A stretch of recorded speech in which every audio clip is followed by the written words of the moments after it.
السلام علیکم ورحمۃ اللہ وبرکاتہ. میں نون پٹھان ایک بار پھر سے آپ سب کا استقبال کرتا ہوں، خیر مقدم کرتا ہوں. جیسے کہ آپ سب جانتے ہیں کہ مفتی صاحب سے ہم کچھ سوال ہوتے ہیں، کچھ لوگوں کے مسئلے ہوتے ہیں جو کہ لوگ معلومات کرتے ہیں، تو وہ مفتی صاحب سے ہم معلومات کرتے ہیں. تو اس بار بھی کچھ سوال ہیں اور معلومات کریں گے ہر بار کی طرح. مفتی صاحب اس بار بھی انشاءاللہ ہماری وضاحت فرمائیں گے، لیکن اس سے پہلے ہم مفتی صاحب کا استقبال کرتے ہیں، خیر مقدم کرتے ہیں کہ مفتی صاحب آئے. اور مفتی صاحب آج بھی کچھ سوال ہیں، جس میں پہلا سوال یہ ہے: جنازہ لے جاتے وقت کلمہ بلند آواز سے پڑھیں یا ہلکی آواز سے پڑھنا چاہیے؟ بسم اللہ الرحمن الرحیم. سوال یہ ہے کہ جنازہ لے جاتے وقت ذکر و اذکار کلمہ وغیرہ بلند آواز سے پڑھیں یا آہستہ پڑھیں. تو اس سلسلے میں صحابہ کرام سے جو ثابت ہے، آپ صلی اللہ علیہ وسلم کے زمانے سے صحابہ کرام کا معمول تھا کہ خاموشی سے جاتے تھے. اللہ کے رسول نے فرمایا خاموشی سے جاؤ.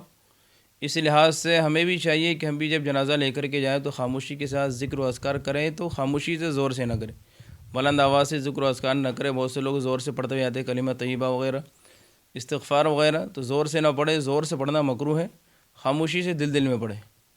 جی مفتی صاحب، ہمارا اگلا سوال یہ ہے: کیا ہر انسان کے کندھے پر دو فرشتے رہتے ہیں؟ ہاں، یہ بات بھی صحیح ہے کہ ہر انسان کے ساتھ دو فرشتے رہتے ہیں. دو فرشتے، ایک فرشتہ انسان کے نیک اعمال کو لکھتا ہے اور دوسرا فرشتہ انسان کے برے اعمال کو لکھتا ہے. انہیں کرامن کاتبین بھی کہتے ہیں. ان فرشتے، جو فرشتے، ان کا نام کرامن کاتبین. اور یہ بات بالکل درست ہے کہ دو فرشتے رہتے ہیں جو ہمارے اعمال، اچھے اور برے اعمال کو لکھتے رہتے ہیں. مفتی صاحب، ہمارا اگلا سوال یہ ہے: غسل کرتے وقت قبلے کی طرف رخ کرنا کیسے؟ دیکھیے، اگر انسان کا جسم ننگا ہو، پورا جسم ننگا ہو، ڈھکا ہوا نہ ہو، تو قبلے کی طرف منہ کرنا جائز نہیں ہے. لیکن اگر سطح ڈھکا ہوا ہو، نیچے کا حصہ ڈھکا ہوا ہو، تو پھر قبلے کی طرف منہ کرنے کی اجازت ہے، اس میں کوئی گناہ کی بات نہیں ہے. مفتی صاحب، ہمارا اگلا سوال یہ ہے: قالین پر بچے نے پیشاب کر دیا تو کیسے پاک کریں اسے؟ ہاں، قالین ہے یا اس جیسی دیگر چیزیں، قالین، گدا، لحاف وغیرہ، یہ چیزیں ایسی ہے کہ پاک کرنا بڑا مشکل ہے، اور اس کو نچوڑنا سب سے زیادہ مشکل کام نچوڑنا ہے. تو قالین وغیرہ اور لحاف گدا وغیرہ کو پاک کرنے کا طریقہ یہ ہے کہ آپ اس پر پانی بہائیں اور خوب رگڑ رگڑ کے مل کر کے پانی بہائیں. اور جب پانی ٹپکنا بند ہو جائے، ایک بار پانی بہائیں گے اور جب پانی ٹپکنا بند ہو جائے تو پھر دوبارہ پانی ڈالیں گے اس کے اوپر. پانی یعنی جیسے قالین کو آپ دیوار سے لگا دیجیے اور پانی بہاتے رہیے اس کے اوپر. پھر دوسری بار پانی بہائیں گے، پھر پانی ٹپکنا بند ہو جائے تو پھر تیسری بار پانی ڈالیں گے اور اس کے بعد اس کو چھوڑ دیں گے. تو یہ قالین اس طرح پاک ہو جائے گی، قالین، لحاف، گدے وغیرہ. لیکن اس بات کو یاد رکھے، دھوتے وقت ملے خوب، تاکہ جو اس کے اندر جو بدبو وغیرہ ہے، پیشاب وغیرہ، وہ بدبو زائل ہو جائے، کیونکہ نچوڑنا مشکل کام ہے. تو اسی لیے اس کے پاک کرنے کا طریقہ یہی ہے کہ 3 بار دھوئے، اور جب پانی ٹپکنا بند ہو جائے ایک بار کے بعد پھر دوسری بار، پھر تیسری بار، پھر تیسری بار دھو کر کے چھوڑ دیں. جی مفتی صاحب، ہمارا اگلا سوال یہ ہے: بیت الخلاء جانے کی دعا کیا ہے اور اس کے فائدے کیا ہیں؟ اگر کوئی بیت الخلاء جائے تو کیا دعا پڑھے اور اس دعا پڑھنے سے کیا فائدے ہیں؟ دیکھیے، بیت الخلاء میں جانے کی دعا اللہم انی اعوذ بک من الخبث والخبائث، یہ اس کی دعا ہے. بسم اللہ بھی چاہے لگا لیں، بسم اللہ اللہم انی اعوذ بک من الخبث والخبائث، یہ دعا ہے. اور اس کے فائدے یہ ہے کہ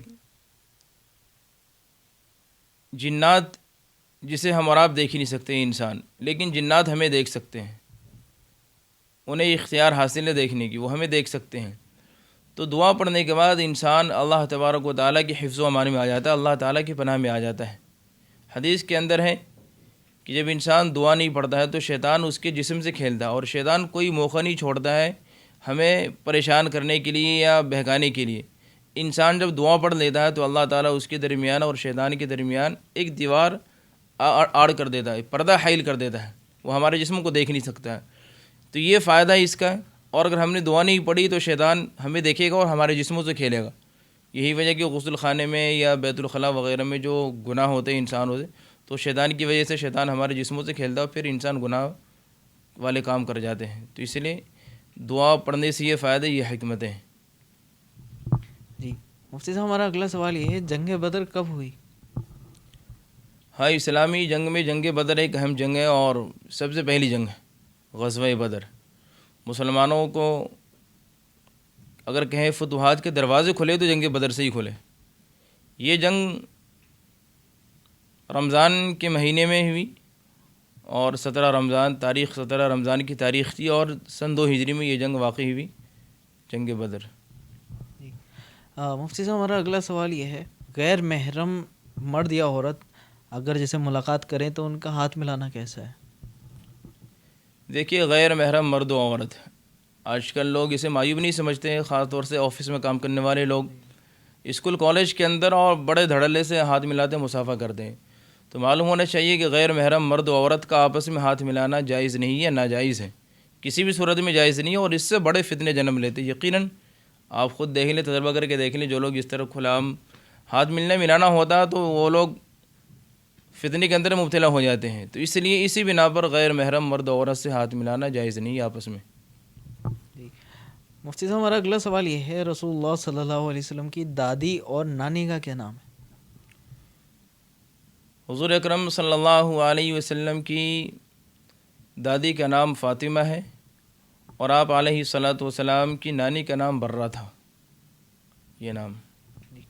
مفتی صاحب ہمارا آج کا آخری سوال ہے کہ مسجد میں کیسا پیسہ دینا چاہیے، اور مسجد کے نام سے کچھ لوگ ویڈیو بناتے ہیں اور وہ کہتے ہیں کہ چندہ کریں آپ، اور بعض لوگ تو واقعی مسجد میں پیسہ لگا رہے ہیں، وہ پروف بھی دیتے ہیں بل وغیرہ. بعض لوگ کوئی پروف نہیں دیتے، تو پیسہ کیسے دیں؟ آن لائن آج کل چل رہا ہے، یہ ویڈیوز بنا رہے ہیں، تو ایسے پیسے دینا کیسا ہے اور کیا پیسہ ہم دیں؟ جیسے بعض لوگ ایسے ہیں صدقہ خیرات زکوٰۃ کچھ نہیں دیکھتے، بس مسجد کو دے دیا انہوں نے.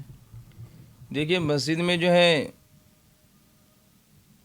زکوٰۃ کا پیسہ نہ دیں، مسجد میں زکوٰۃ کا پیسہ دینا جائز نہیں ہے.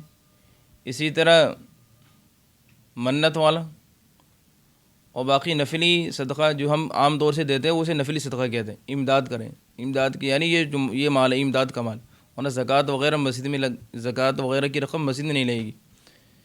اسی طرح اگر کسی کی حرام آمدنی ہو، حرام کوئی جوا سٹہ کھیلتا تو جوا سٹہ والا اس کے پیسے بھی جائز نہیں استعمال کرنا. لاٹری والا یا کسی کا سود کا کاروبار ہو، کسی کا شراب کا کاروبار ہو اور وہ دینا چاہیں اور پوری اس کی آمدنی حرام کی آمدنی ہو، حلال کی کوئی نہ ہو، تو جو حرام کمائی ہے، جو حرام کام کے ذریعے کمائی گئی جو رقم، وہ رقم دینا جائز نہیں. عموماً یہ ہوتا ہے کہ جب ایک عام طور سے چندہ ہوتا ہے، اور ہم اور جمعے کے دن بھی دیکھتے ہیں جب گولک گھماتے ہیں اس کے اندر، تو نماز پڑھنے تو وہ لوگ بھی آتے ہیں جن کا کاروبار ناجائز اور حرام جوا سٹہ کا ہے. جب ان کے سامنے سے گولک کا ڈبہ چلتا ہے تو وہ لوگ شرما شرمی میں دے دیتے ہیں، حالانکہ انہیں یہ پتہ ہے کہ میری کمائی حرام ہے، وہ نہیں دینا چاہتے، بچنا چاہتے ہیں، لیکن شرما شرمی میں دے دیتے ہیں. تو ایسے موقع پر ان لوگوں کو بچنا چاہیے، نہیں دینا چاہیے. اور باقی اس کے علاوہ جو چندہ تعمیری کام کے لیے چندہ ہوتا ہے، تو جو چندہ کرنے والے حضرات ان لوگوں کو چاہیے دیکھے کہ بھئی یہ اس شخص کی آمدنی حرام تو نہیں، چھان بھی نہیں کریں.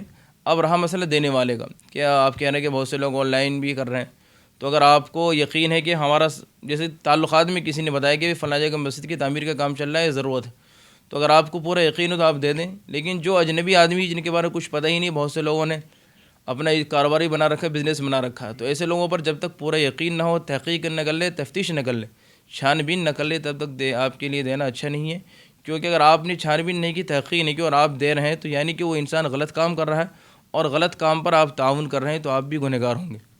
تعاون علی الاسم قرآن کریم کے اندر ہے، گناہ کے کام پر مدد کرنے والا بھی گناہ کرنے والے کے برابر ہے. تو کیونکہ آپ نے اس کو مانگنے کا طریقہ بدلا دیا، آپ مدد کر رہے ہیں، تعاون کر رہے ہیں مانگنے پر، اور مسجد کے نام پر لوگوں کو بیوقوف بنا رہا ہے، تو اس لیے چھان بین ضروری ہے، تحقیق ضروری ہے. مفتی صاحب کچھ لوگ ویڈیوز بناتے ہیں اور میں نے ان کے اکاؤنٹ چیک کرے تو واقعی وہ بل بھی دکھاتے ہیں کہ پیسے لگا رہے ہیں اور لوگ انہیں پیسے دیتے ہیں، تو ان کے نام کے فیک اکاؤنٹ بنا رکھے ہیں بہت سارے لوگوں نے، اور مسجد کے نام سے پیسہ فراڈ کر رہے ہیں اور خود کھا جا رہے ہیں. تو ایسا لوگ جو کر رہے ہیں تو کیا گناہ گار ہوں گے؟ ان کے لیے کیا آپ کہہ سکتے ہیں؟ جو لوگ مسجد کے نام پر پیسہ کھا رہے ہیں بہت بڑے مجرم ہیں، گنہگار ہیں، اور امانت میں خیانت کر رہے ہیں. امانت میں خیانت کرنے والا اللہ کے رسول علیہ الصلاۃ والسلام کی حدیث ہے، منافق کی پہچان ہے. منافق کے پہچان میں سے ایک پہچان ہے کہ وہ امانت میں خیانت کرے. بھائی جو آدمی پیسہ لے رہا ہے مسجد کے نام پر، مسجد کی رقم اس کے پاس امانت ہے، اور امانت میں خیانت کرنا یہ بہت بڑا ظلم ہے، بہت بڑی ناانصافی ہے. کل قیامت کے دن ایسے لوگوں کو اللہ کے خوف سے، اللہ کے عذاب سے ڈرنا چاہیے. اور ایسی حرکت کبھی نہ کریں, ایسے کام سے بچنا چاہیے. تو کافی سارے لوگ ویڈیوز بناتے ہیں اور وہ اسی طرح ان کے جو ہے بار بار میں ویڈیوز دیکھتا ہوں, اس لیے یہ سوال رکھا تھا مفتی صاحب سے کہ وہ لوگ کہتے ہیں بھائی ہمارے نام کا ایک فیک اکاؤنٹ بنا لیا, آپ اس پہ پیمنٹ مت کرو. تو ایسے لوگ جو ان کے نام کا فیک اکاؤنٹ بنا لیتے ہیں وہ لوگ ڈریں اس سے کہ دیکھیں موت برحق ہے اور اللہ تعالیٰ کو سب کو حساب دینا ہے, اور اس چیزوں سے بچیں. کمانے کے اور بھی ذریعے حلال کوشش کریں, اللہ تعالیٰ آپ کو حلال طریقے سے دے گا, اور اگر نہیں دے رہا ہے تو اسی پہ آدمی کو مطمئن رہنا چاہیے اللہ تعالیٰ نے جتنا دے رکھا ہے, اور حرام کاموں سے بچیں. اس لیے یہ ویڈیو بنائی تھی, اور مقصد یہ تھا کہ لوگ جو اگر کوئی مطمئن ہے کہ ہاں یہ ہمارا اپنا ہے اور اسے پیسے دینے ہوں مسجد کو تو کس طریقے کا پیسہ دیں. اس لیے یہ ویڈیو بنائی تھی تاکہ لوگوں کو پتہ چل جائے, کیونکہ بعض لوگ یہ نہیں دیکھ رہے کہ زکوٰۃ مسجد کو دے رہے ہیں, انہیں معلوم نہیں ہے, تو ان تک یہ بات پہنچے. اس لیے آپ اس ویڈیو کو شیئر کریں تاکہ وہ ٹھیک طریقے سے اپنا پیسہ اور صحیح جگہ لگا پائیں. اور ملتے ہیں انشاءاللہ اگلی ویڈیو میں. السلام علیکم ورحمۃ اللہ وبرکاتہ.